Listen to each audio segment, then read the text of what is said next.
With our ProCharger now installed, it's time to tackle our rear end and our AOD transmission. Why are we tackling the transmission? Well, let's go for a ride and I'll show you.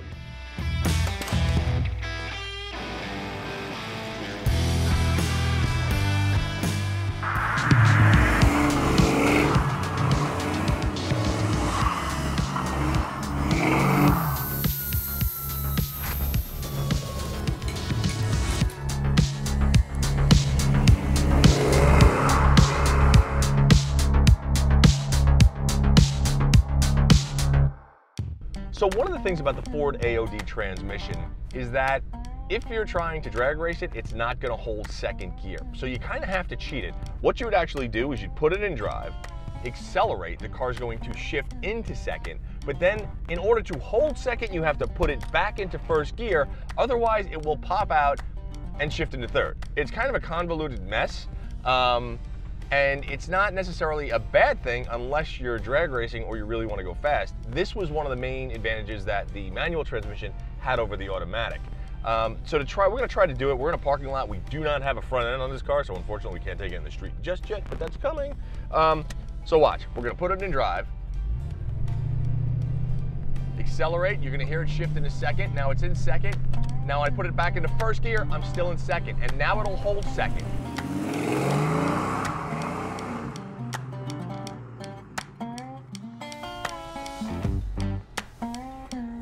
This is the one bonus about driving old cars.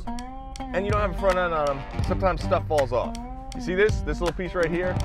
Well, the headlight bulb goes in here and then it goes back into the headlight and then you twist it and then it secures itself. Well, since we don't have a front end on the car at the moment, I was kind of playing around and it fell off in the parking lot and I just happened to see it, so now I went and picked it up. So this way we can put our headlight bulb in when we put the front end back on, screw it in, and then we'll be able to see where the hell we're going. So I'm going to put this in here, and we're gonna save that for later.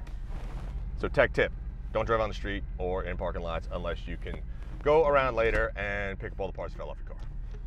Since these tires are completely fragged, I might as well do a couple of donuts, only because I feel like that's how you send tires off in a blaze of glory. And since we can't drive it on the street yet, and we're gonna have a parking lot in front of us, I could just kind of go like this and go.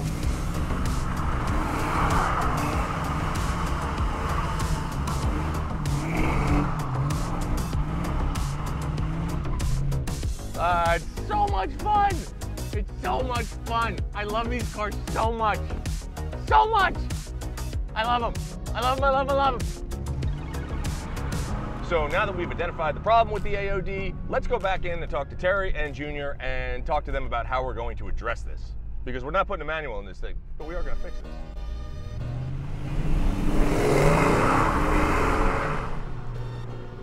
Before we dropped the transmission, we decided to test fit our new wheels and tires to make sure they mounted up properly. However, well, in doing such, we did come across a bit of a problem. We just took a pause from digging into the transmission and the rear end because of some tire clearance issues we were anticipating. Glenn had seen that the tailpipe was really close even to the 17-inch tires that were on the car. So we put the Mickey Thompsons on the back, and sure enough, the tires hit the exhaust. So we removed the exhaust. We knew they would hit the quad shocks. We removed those. We're not going to be using the quad shocks, so that's not a problem. But then we thought we might have a crisis because the Mickeys are pretty big and they were very close to the wheel lips. They're very close to the front of the wheel opening. So what we're running into is clearance issues with the tires. The tires are actually too big. Oh no. Wow. Nope. Test fitting everything. I mean, it looks good. If we could keep the ride height just like that, it would look great. Oh, even the socket they sent doesn't fit. So our socket that came with our wheel set actually doesn't fit inside the wheel. So I'm going to chuck it up in my little lathe here and hit it with a grinder and try and thin out the wall so we can at least get some lug nuts on this.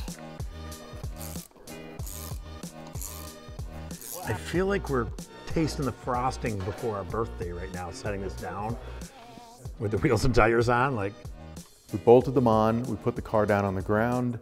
With the new springs we bought, which were supposed to be taller than the old springs, in fact they are not, they are lower. So we're putting our original springs back in. They are a lowering spring, but it looks like we've got enough clearance for those Mickeys in the back. And then we put our front runners on to make sure everything was cool there. We cycled the steering from side to side, And it looks like everything's going to be all right, and it actually looks really cool like this. So I think we're ready to move on and pull the transmission in the rear axle. All I envision is it's Saturday night. I've got a fresh Tennessee tuxedo on. My mullet's perfectly dialed in, and I'm gonna go, well, you know.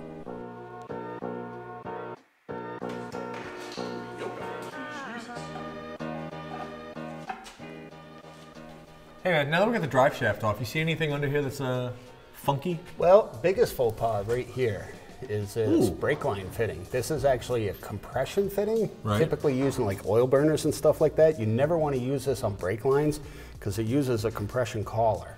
And the brake line can actually slip out if you don't get it incredibly tight. Oh, that's great. So you want to use a double flare union, not a compression union. This can actually, if you don't get it tight enough, you really panic and slam on the brakes, it can pop the brake line right out of it. That's sweet, and it is leaking. You can see and where it it's is leaking. Yes. So you always use a double flare union, and perfect scenario, you replace a whole brake line. So is that somebody who was just straight lazy? Yeah, well, I mean, if you don't have a lift to get this, I mean, you follow the brake line, it's a very convoluted path, and it's difficult to change. I mean, the inner fender has to come out up front and stuff like that. Well, so here, they had to pull the drive shaft out anyway, even to get just that. to get to that, yeah. Yeah, we're going to have to replace the entire brake line. There's just no point in keeping this. And since we already have it apart, up on a lift, it'll be easy. Believe it or not, but anytime you're going over the mechanics of a classic or collectible vehicle, you're going to find issues. Is it a bad thing? Absolutely not, because identifying and then fixing issues like this makes the vehicle a hell of a lot safer down the line. With the transmission fluid drained and some pesky transmission mount bolts torched off, it was time to lower it down to measure for our new torque converter. Once that was done, Junior would then tackle the installation of our new Lentec valve body that would let us shift our AOD transmission manually. Before he got down to business though, we brought the transmission up to the wash bay to blast off 32 years of grease and grime. We then hit it up with some POR15 degreaser to clean it up a little bit before bringing it back down to the shop for the valve body install.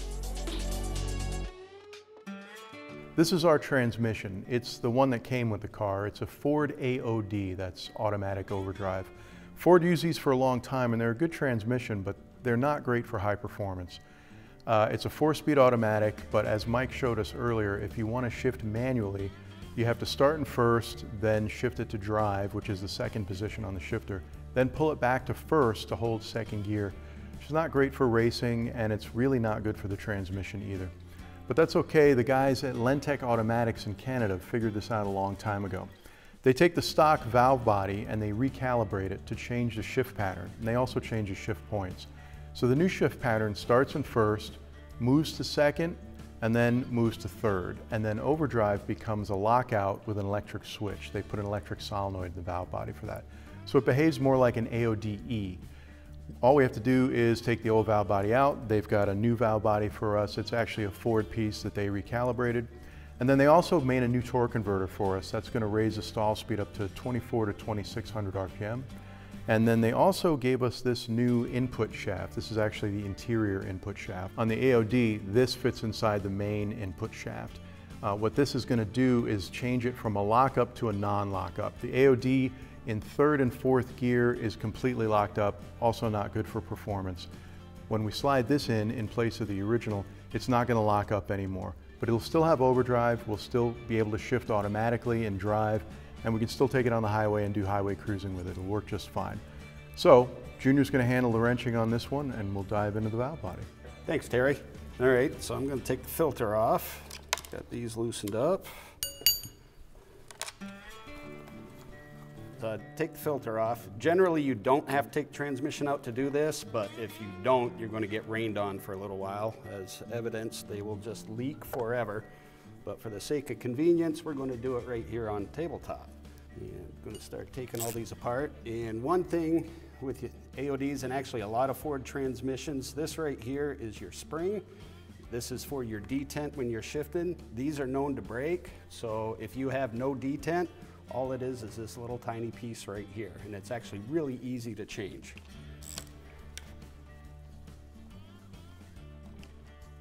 So what will happen is this is a spring steel, and it'll just literally break right in half, and all it is a little roller on your detents.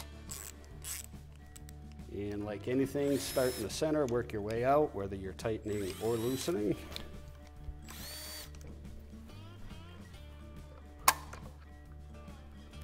And that is your entire valve body right there.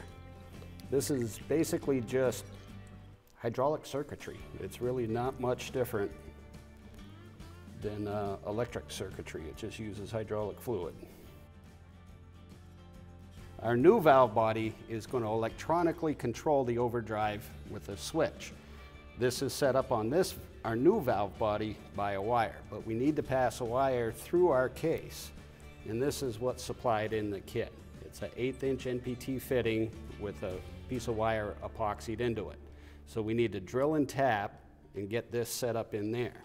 So we need to measure 3.5 inches from the back, 2.7 inches from the side.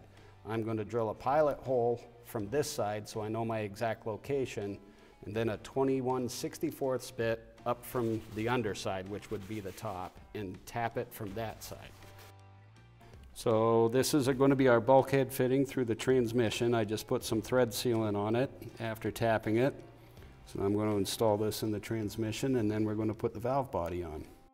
This is our new valve body ready to go on, and I noticed that they installed a little copper line here coming from our AOD switch. So I think this must be a bypass that they custom made for this, because you can see we don't have it here. I find that actually quite intriguing.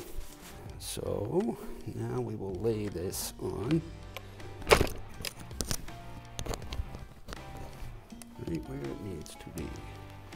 Now we will torque these up in 4 stages: 30 inch pounds, 60 inch pounds, 90 inch pounds, and then a final of 100 inch pounds.